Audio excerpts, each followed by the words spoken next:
Continuando então a reflexão do primeiro capítulo, faz parte do conhecimento de si mesmo você entender a sua integralidade enquanto pessoa, né? E nós, enquanto homens, nós somos dotados de inteligência, né? E de vontade. Portanto, nós temos a capacidade de compreender a causa de muitas coisas que acontecem na nossa vida por meio da inteligência, iluminada pela graça de Deus, que vai ser elevado esse entendimento, então, a uma compreensão de fato que vai estar em conformidade com a maior virtude de todas, que é a caridade, né? Que é justamente nós termos o nosso amor elevado a tal ponto onde, como diz o próprio Cristo, eu vos dou um novo mandamento: amai-vos uns aos outros como eu vos amei. Ou seja, um amor elevado e, portanto, que necessita dessa graça.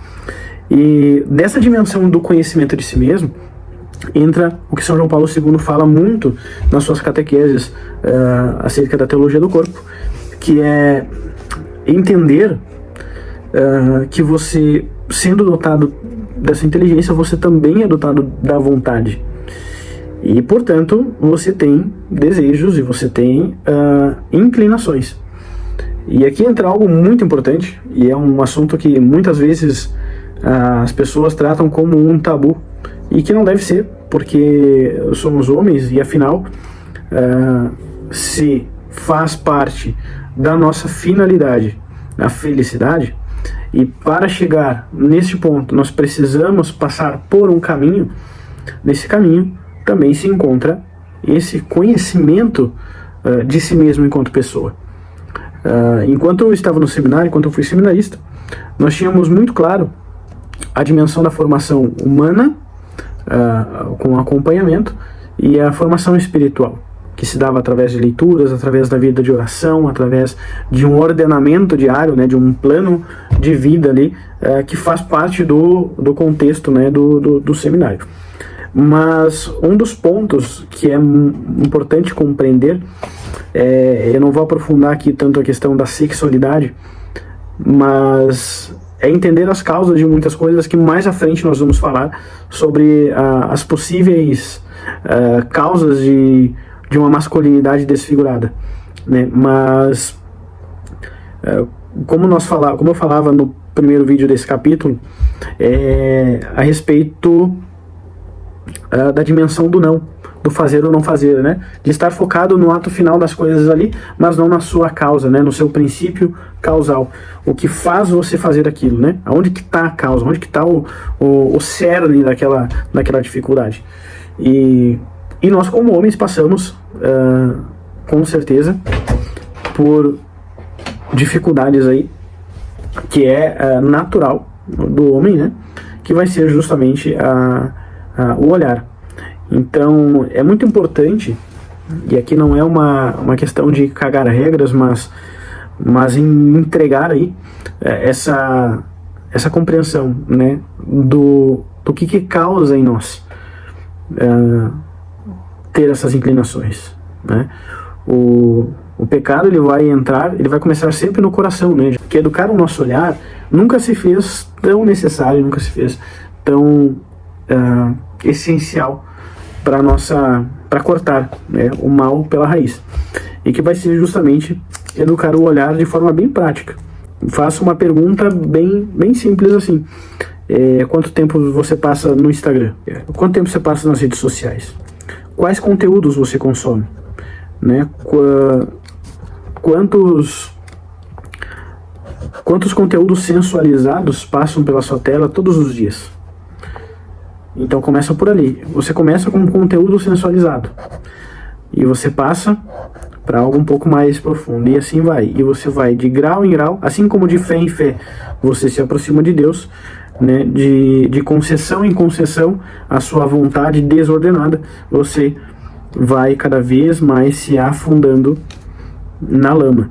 E então é preciso educar o olhar, orientar o seu olhar e cortar o mal pela raiz, né? É diminuindo a sua interação nas redes, é diminuindo o seu consumo nesse sentido, e diminuindo aí todo esse consumo aí que vai desordenar, né, a tua vontade através desse sentido. E então, quando a gente fala de sexualidade, a gente não está falando de não fazer. Nós não estamos falando de questões como masturbação, como qualquer outra questão nesse aspecto. Nós estamos falando de uma expressão, né? E como que você expressa a sua masculinidade? Através da sua sexualidade de forma natural, né? Então a sexualidade, São João Paulo II já nos diz, né, nas suas catequeses, né, na teologia do corpo, em algumas específicas, que a sua sexualidade vai ser uma expressão, né, do amor de Deus, né? Então, por que uma expressão? Porque você tem gestos, você tem a sua voz, né, você tem a sua forma de andar, a sua forma de falar, né? Então isso é uma expressão de quem você é, da sua sexualidade. E enquanto um jovem pensa que viver a castidade é não ceder aos pecados da carne somente, ou seja, não como a masturbação, como qualquer outra coisa. E daí entra justamente o que nós falávamos no início, que é o focar-se nas coisas externas, nas coisas materiais apenas, né?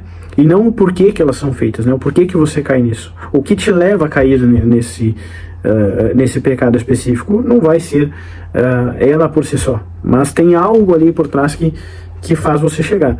Então, na verdade, quando você reduz, novamente você está sendo materialista, e não é esse o sentido. O sentido justamente da castidade vai ser um tremendo sim, um sim ao amor, um sim a uma sexualidade como uma forma de expressar o amor de Deus por nós. Então, não existe um manual específico. Você pode ler a teologia moral de Santo Afonso Maria de Ligório, você pode consumir conteúdos do mais alto grau intelectual, mas se na tua realidade, na tua prática, você não ordenar à vontade, não fazer o mínimo que tem que ser feito, arrumar tua cama, arrumar teu quarto, ordenar os teus desejos aí, não vai valer de nada. Vai ficar só no campo platônico, aí no campo das ideias. Se fala muito, né, de que nós temos que ser homens como Cristo, que nós temos que ser, eu quero ser um homem que nem o influencer tal, que nem o professor tal, que nem, enfim, um caminho de santidade, ele vai ser trilhado entre ti e Cristo. Não vai ser do fulano ou do ciclano. Obviamente que pode ser um exemplo que vai te remeter a Deus, que vai te orientar, te ordenar, né, para uma prática de oração, de devoção. Mas no dia a dia, nas pequenas coisas, vai ser ali que vai ser construída a tua santidade. Como diz Santa Teresinha na sua Pequena Via, que são nas pequenas coisas diárias, nos pequenos atos de fé e de amor, de entrega a Deus, e não propriamente aí em toda essa dimensão intelectual somente. Então é preciso compreender, né, que como homem, como líder, como cabeça, você não vai ser um tirano, não vai liderar através da força, mas sim através do autodomínio, através do autoconhecimento, né? E sim, necessariamente haverão momentos em que você vai precisar né, ter uma força bruta, uma predisposição para poder defender a sua família, talvez. Mas não se reduz a isso. Esse é um dos campos, né, desse papel de liderança. E portanto, né, nós entendemos que o que nos alegra cada vez mais é saber que nós estamos mais perto de Deus, nós vendo os frutos dessa entrega no dia a dia, na nossa casa, no nosso trabalho, com os nossos filhos, e portanto ver os frutos aparecendo. É uma admiração de um filho, a admiração da tua esposa, né, e assim por diante.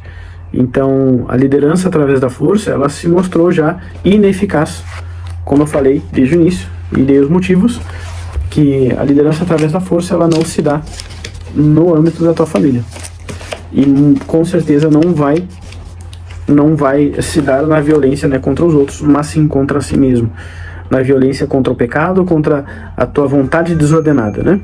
Então é basicamente isso nesse primeiro capítulo.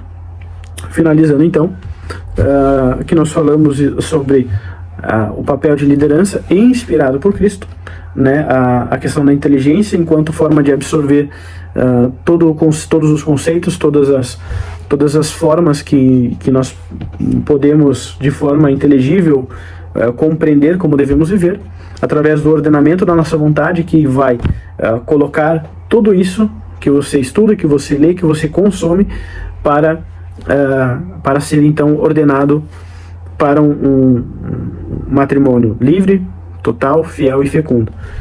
Então é isso aí, meus caros.